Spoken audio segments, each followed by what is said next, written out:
Hello friends, आज की हमारी कहानी है सारे रीति रिवाज बस लड़की वाले के लिए होते हैं। बहू, तूने देखा मुन्ना के ऊपर के दांत पहले आ रहे हैं। विमला जी चिंतित होते हुए बोली। हाँ माँ जी, मुझे तो पता है, लेकिन इसमें इतना परेशान होने वाली बात क्या है। अरे बेटा, पहले नीचे के दांत आने चाहिए। बड़े बुजुर्ग कहते हैं कि बच्चे के ऊपर के दांत आना अशुभ होता है। ऐसा बच्चा अपने मामा और नाना पर भारी होता है और घर में तकलीफ़ों का पहाड़ खड़ा हो जाता है। शायद इसलिए आजकल तेरे मायके की हालत ठीक नहीं है। अब दांत हमारे हिसाब से तो नहीं आ सकते माँ। दांतों पर तो किसी का जोर नहीं चल सकता। नेचुरल प्रोसेस है।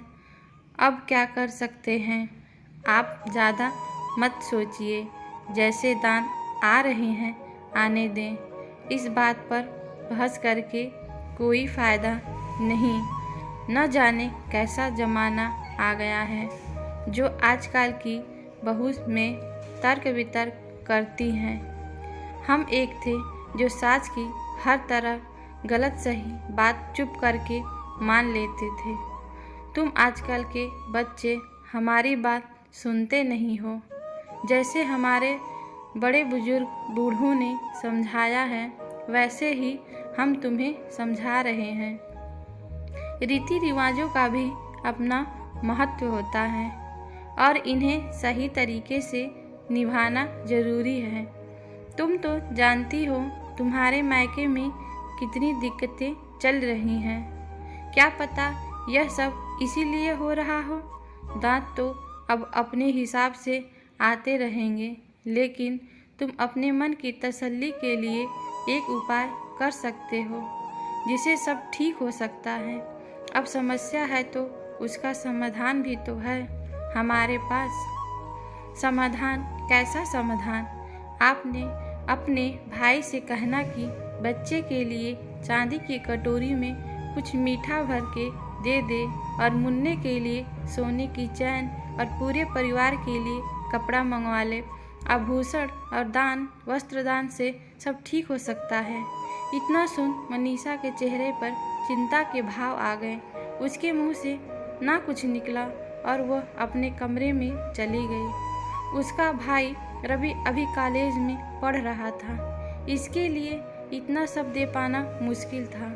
घर में कमाने वाले केवल पिताजी थे जो प्राइवेट कंपनी में काम करते थे। बस इतनी तनख्वाह थी कि घर का गुजारा चल रहा था।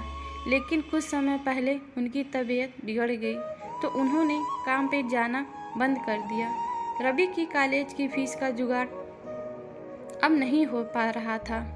उसने अपने दोस्त से पैसे उधार लेकर जैसे तैसे फीस भर दी और उस उधार को चुकाने के लिए कॉलेज के बाद एक कोचिंग संस्था में नौकरी करने लगा। इन सब बातों से मनीषा भली भांति परिचित थी, लेकिन सास के बातों से उसके दिमाग में उथल पुथल मचा दी थी। अपने मायके में आई समस्याओं को अब मनीषा अपने बच्चे से जोड़कर देख रही थी। उसी समय मनीषा का फ़ोन बजा। यह फ़ोन उसकी सहेली तरुणा का था। मनीषा की आवाज़ सुनते ही उसने अंदाज़ा लगा लिया कि वह परेशान है। मनीषा ने उसे सब कुछ बताया तो वह हंस दी और बोली, क्या मनीषा, कौन से ज़माने में जी रही हो। भला ऐसा कौन सा घर है जिसमें मुसीबतें नहीं आती। उसके लिए नन्ही सी जान के दांतों का दोष देना कहाँ तक ठीक है और सारी बातें मायके से जोड़कर क्यों देखी जाती है। यह सब मायके वालों से कुछ न कुछ उठाने के लिए बहाने हैं। जानबूझकर ऐसे रीति रिवाज बना दिए गए हैं जिससे लड़की वाले को लूटने के लिए मौके मिलते रहें। वह सब तो ठीक है तरुणा, लेकिन माँ जी को कैसे समझाऊं। वह एक बार कुछ बोल देती हैं तो अपनी बात मनवाकर ही दम लेते हैं। और सच कहूँ तो मेरे मन में भी वहम घर कर गया है। यदि एक छोटी सी उपाय से सब ठीक हो सकता है तो करने में बुराई क्या है। लेकिन यह उपाय बहुत महंगा है। एक काम कर, स्टील की कटोरी में चांदी भर ले, और ज़रूरी नहीं बर्तन चांदी का ही हो। सोने की पानी फिरा, नकली चैन मंगवा ले।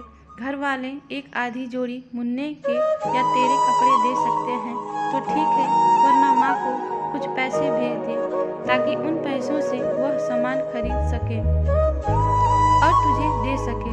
ठीक है तरुणा, ऐसे ही कहती हूँ। इतना बोलकर मनीषा फ़ोन रख दिया। इसके बाद मनीषा ने अपनी माँ को फ़ोन किया और सारी बात अपनी माँ को समझा दी। माँ ने सामान के लिए तो हाँ कर दी, लेकिन मनीषा से पैसे लेने के लिए साफ इनकार कर दिया। कुछ दिन बाद रवि एक स्टील की कटोरी में चांदी भरवा कर ले आया और एक चांदी की चैन पर सोने का पानी भी फिरवा लाया और या मुन्नी के लिए कपड़े भी ले आया। रवि को अचानक देख मानो थोड़ा सा हैरान था और सब उसे पता लगा कि मानो अपना कॉलेज से छुट्टी करके और खर्चा करके इतना सब लाया है, तो उसे बहुत दुख हुआ। रवि के घर की हालत मानव को अच्छे से पता था। ज़्यादा दुख उसे इस बात का था कि मनीषा ने बिना वजह रवि का खर्चा करवा दिया। जब रवि घर से जाने लगा तो मानव ने उसे कुछ पैसे दे दिए। रवि ने इनकार कर दिया, पर मानव के बार बार आग्रह करने पर रवि को पैसा लेना पड़ा। मानव ने अपनी पत्नी और माँ को इस बात के लिए अच्छी खासी बात लगाई, लेकिन मनीषा दुखी होने के बजाय खुश थी। भला ऐसा पति किसे अच्छा नहीं लगेगा जो बीवी के मायके वालों के मजबूरियों को समझे। मनीषा आज खुद को बहुत भाग्यशाली महसूस कर रही थी। अगर आपको हमारी कहानी पसंद आती है तो लाइक करें और चैनल को सब्सक्राइब करें। धन्यवाद।